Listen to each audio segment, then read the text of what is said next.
विघ्नहर्ता श्री गणेश, श्री गणेश, श्री गणेश। जिस प्रकार प्रभु महादेव ने इन अबोध भील और भीली की पूजा स्वीकार की, उससे तो 33 कोटि देवता भी समझ गए होंगे कि यदि भक्ति भाव में शुद्धि है तो भगवान भक्त की भक्ति को किसी भी रूप में स्वीकार कर ही लेते हैं। और इस उदाहरण से उन्होंने संसार के समक्ष श्रेष्ठ जीवन का एक नवीन सूत्र भी उजागर किया। अतिथि का सत्कार उसी भाव और श्रद्धा से किया जाना चाहिए जिस श्रद्धा और निष्ठा से हम प्रभु की सेवा करते हैं। हाँ गौरी पुत्र, इसलिए तो मेरी लंका नगरी में जो भी आगंतुक आता है वो रिक्त हाथ वहाँ से नहीं जाता। मैं तो सदैव प्रभु की सीख का पालन करता हूँ। प्रभु, तो आइए हम शीघ्रता से प्रभु की स्तुति कर उनके दर्शन प्राप्त कर लें, फिर मुझे भी यहाँ से प्रस्थान करना होगा। अवश्य लंकेश। प्रणाम प्रभु यतिनाथ।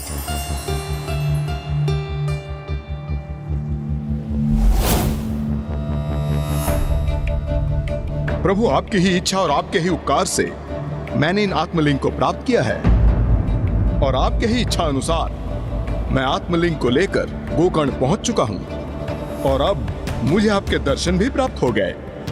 तो अविलंब मैं लंका के लिए प्रस्थान करूंगा और आपकी कृपा से एक ही उछाल में लंका भी पहुंच जाऊंगा। लंकेश, रावण ऐसा इसलिए कह रहे हैं ताकि प्रभु यतिनाथ उनके मार्ग में कोई अवरोध उत्पन्न ना करें और वो बड़ी ही सरलता से बिना किसी कठिनाई के लंका पहुंच सके। क्यों? तुम यहाँ से तत्काल प्रस्थान करोगे लंकेश? हाँ प्रभु। एक निष्ठावान ब्राह्मण होने के नाते स्वच्छ होकर संध्या वंदना नहीं करोगे?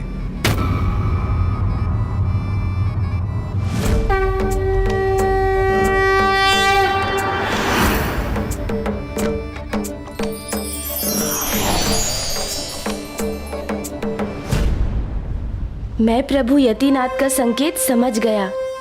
अब लंकेश को प्रभु के आत्मलिंग के साथ लंका पहुंचने से रोकने का ये मेरा अंतिम अवसर है। मुझे अपने प्रबल प्रयास करने होंगे। लीजिए लंकेश, जल ग्रहण कीजिए और संध्या वंदन संपन्न कर लीजिए।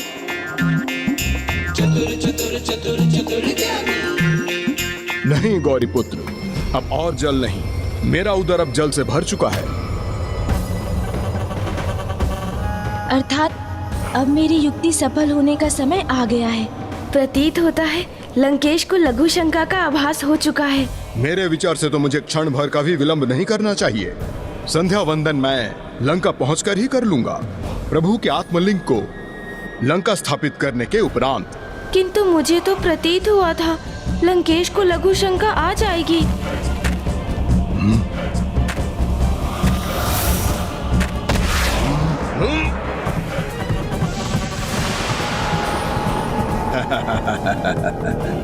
मुझे लंकेश को रोकना ही होगा।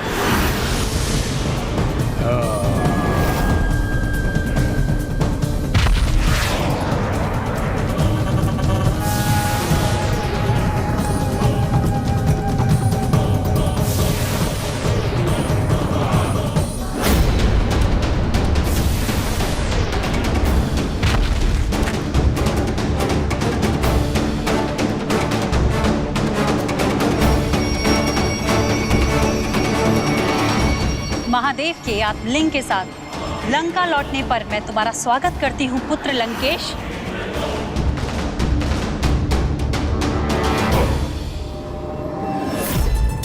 प्रणाम माता। अनेकों बाधाओं को पार करके आपके इस पुत्र ने आपकी इच्छा को पूर्ण कर ही दिया।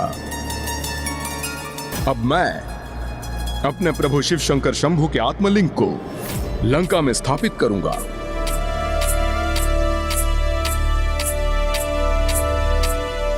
जय शिव शंकर शंभु।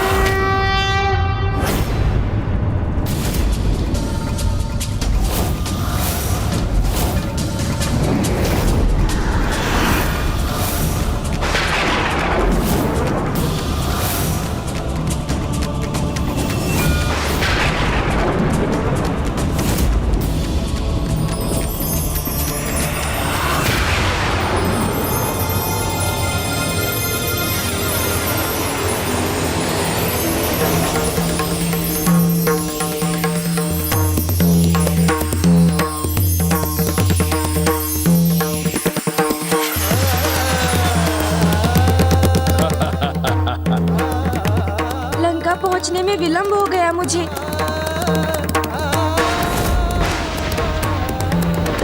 और प्रभु के आत्मलिंग के लंका में स्थापित होने के कारण कैलाश अब अपनी दिव्य आभा से वंचित हो रहा है।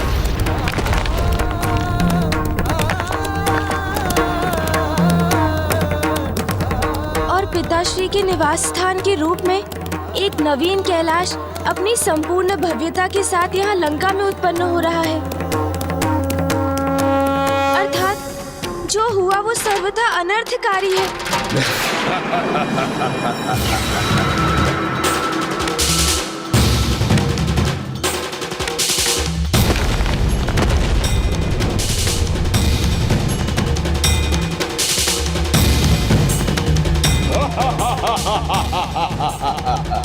प्रभु के आत्मलिंग को लंका में स्थापित कर ही दिया मैंने।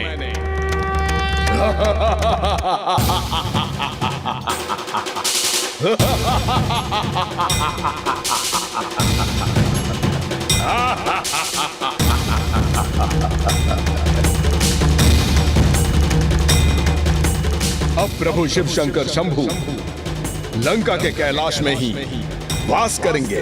अब प्रभु शिव शंकर शंभु लंका के कैलाश में ही वास करेंगे। तो वास्तविकता में कैलाश संपूर्ण रूप से नष्ट हो जाएगा।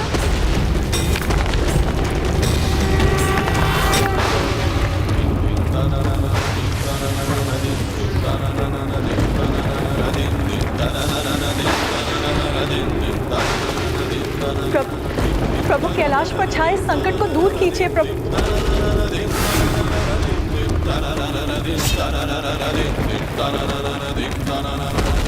हाँ देवी, लंकेश रावण ने अब लंका में मेरा आत्मलिंग स्थापित कर दिया है। इसलिए मुझे उसे दिए वचन के अनुसार लंका प्रस्थान कर वहीं वास करना होगा।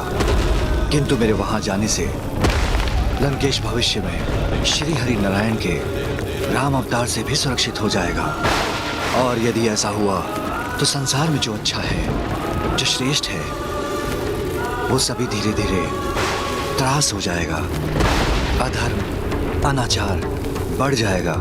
उससे तो उत्तम यही होगा कि प्रलय के निर्धारित समय के पूर्व ही प्रलय उत्पन्न कर इस सृष्टि का सर्वनाश कर दो। तब एक नवीन पाप रहित संसार का पुनः निर्माण संभव हो सकेगा।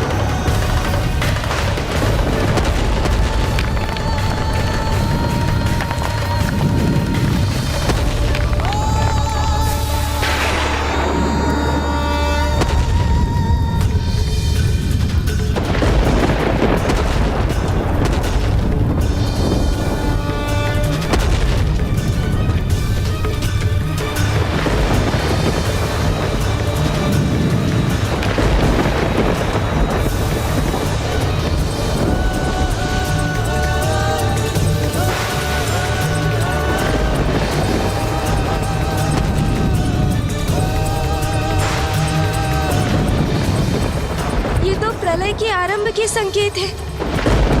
अर्थात मैं संसार के इस संकट को दूर करने में असफल हो गया।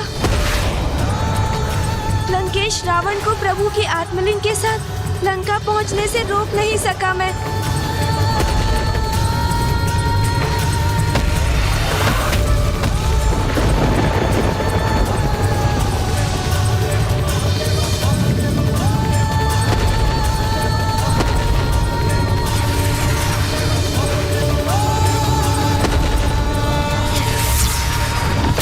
पुत्र,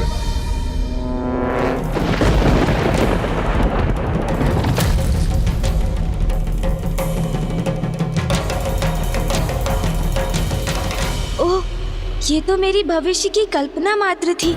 लंकेश तो अभी भी यही है।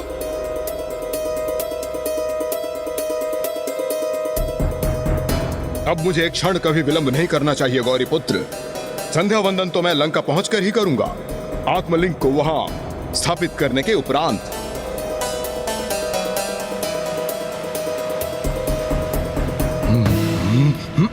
लंकेश, किंतु मेरे विचार से आपको संध्या वंदन किए बिना प्रस्थान नहीं करना चाहिए। स्वयं आपके प्रभु महादेव के अवतार ने ही आपको संध्या वंदन करने के लिए कहा था, और आप जैसे महान भक्त उनके आदेश को कैसे टाल सकता है? हाँ, आप भी उचित कहते हैं। प्रभु के आदेश से तो बाध्य हो गया हूं मैं, और मुझे संध्या वंदन भी यही करना होगा, क्योंकि यदि मैंने आत्मलिंग को यहाँ किसी स्थान पर स्थापित किया तो फिर वो तो भूमि का स्पर्श करते ही यही स्थापित हो जाएंगे। किंतु क्या मेरे द्वारा इन्हें गौरी पुत्र को सौंपना उचित होगा? प्रतीत होता है उचित समय पर लंकेश को लघु शंका का आभास हो गया। अन्यथा मैं तो इसी चिंता में था कि कहीं मेरी युक्ति विफल ना हो जाए। नहीं, प्रभु के आत्मलिंग को लेकर मैं गौरी पुत्र का विश्वास नहीं कर सकता, किंतु फिर मेरी सहायता हेतु कोई अन्य है ही कहाँ। अब मुझे अपनी योजना के द्वितीय चरण को क्रियान्वित करना होगा।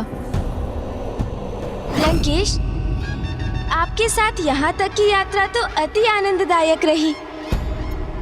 अब यहाँ से आपके और मेरे मार्ग पृथक हैं। प्रभु के अवतारों की कथाएं सुनाने के लिए आपको अनेकों धन्यवाद।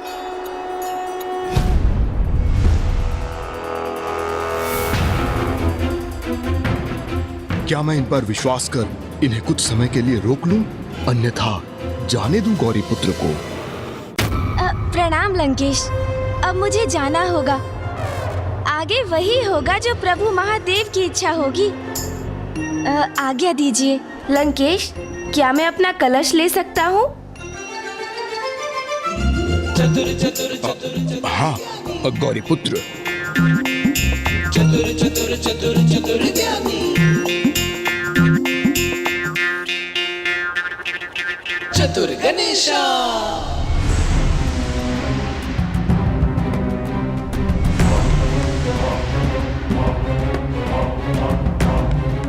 ओह, अत्यंत तीव्र लघु शंका का आभास हो रहा है मुझे। कदाचित मैंने कुछ अधिक ही जल ग्रहण कर लिया। मुझे गौरी पुत्र को ही रोक लेना चाहिए। गौरी पुत्र! गौरी पुत्र तो इतने शीघ्र चले भी गए यहाँ से। अब मैं क्या करूं? शीघ्र ही मुझे कोई उपाय ढूंढना होगा, अन्यथा विकट स्थिति उत्पन्न हो जाएगी। कोई है यहाँ? मुझे सहायता चाहिए। कोई है?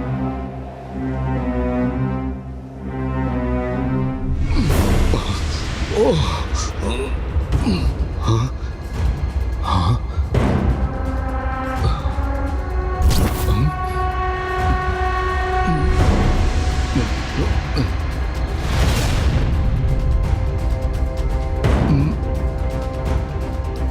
जहां मेरा आत्मलिंग थल का स्पर्श करेगा, वो सदा के लिए वही स्थापित हो जाएगा।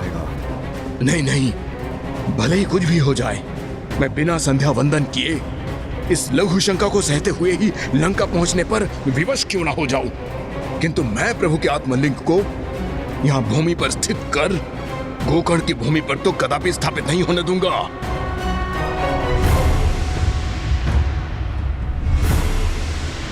आप ऐसे कैसे नहीं होने देंगे लंकेश? क्योंकि होगा तो वही ना जो प्रभु की इच्छा होगी।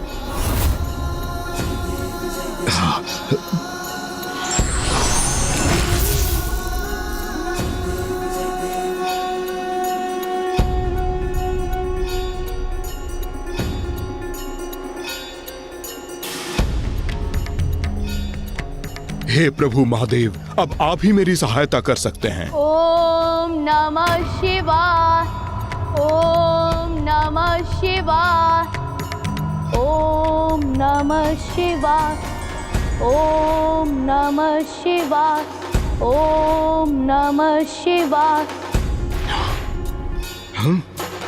ओम नमः शिवाय। किसी का तो आगमन हुआ है यहाँ। प्रभु को अनेकों धन्यवाद।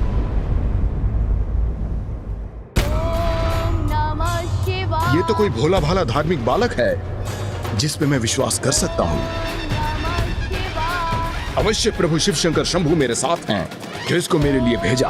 नमः शिवाय। ओम नमः शिवाय। ओम नमः। कौन है आप? और आपने मेरा मार्ग क्यों रोका है? भयभीत ना हो बालक, मैं तुम्हें यहाँ क्षति पहुंचाने नहीं आया हूँ। मैं तुमसे सहायता मांगने का इच्छुक हूँ। आप जैसे महान, अत्यंत बलशाली दिखने वाले योद्धा को भला मुझ जैसे छोटे, दुर्बल, निर्धन ब्राह्मण बालक की क्या सहायता चाहिए?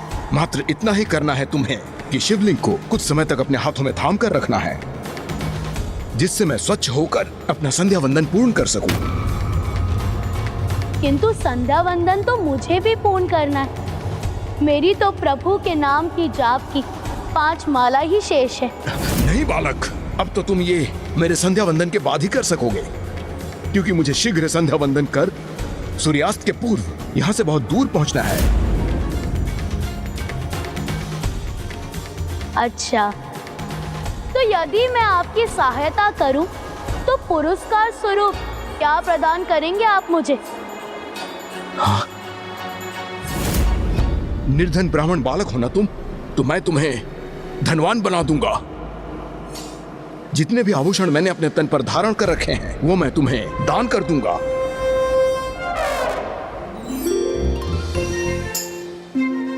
वो ही नहीं, अपने भुजबंद और अन्य आभूषण भी दे दूंगा तुम्हें। इतने में भी संतुष्ट नहीं हो तुम? चतुर चतुर चतुर चतुर तो मैं तुम्हें उपहार स्वरूप अपना ये मुकुट दान दे दूंगा। चतुर चतुर चतुर ज्ञानी। ये लो, शीघ्र करो।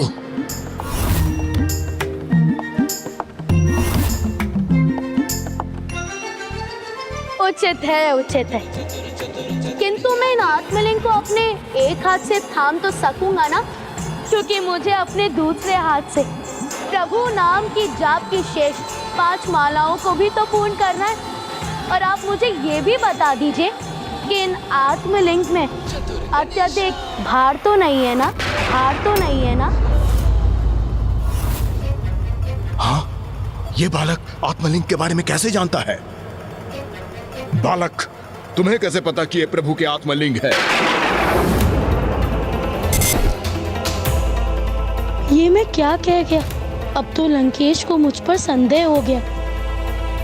बताओ मुझे बालक, तुम्हें कैसे ज्ञात हुआ ये प्रभु के आत्मलिंग है?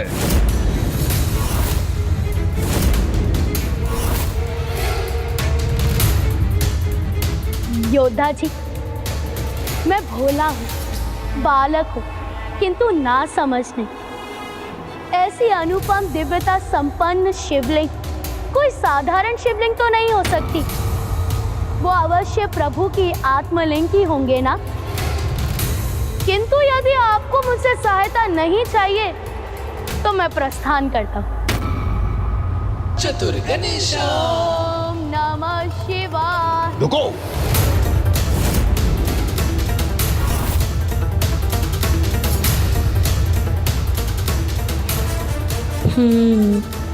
मेरी बातों में उलझ गए ना आप लंकेश? तो अब देखिए मैं क्या करता हूँ।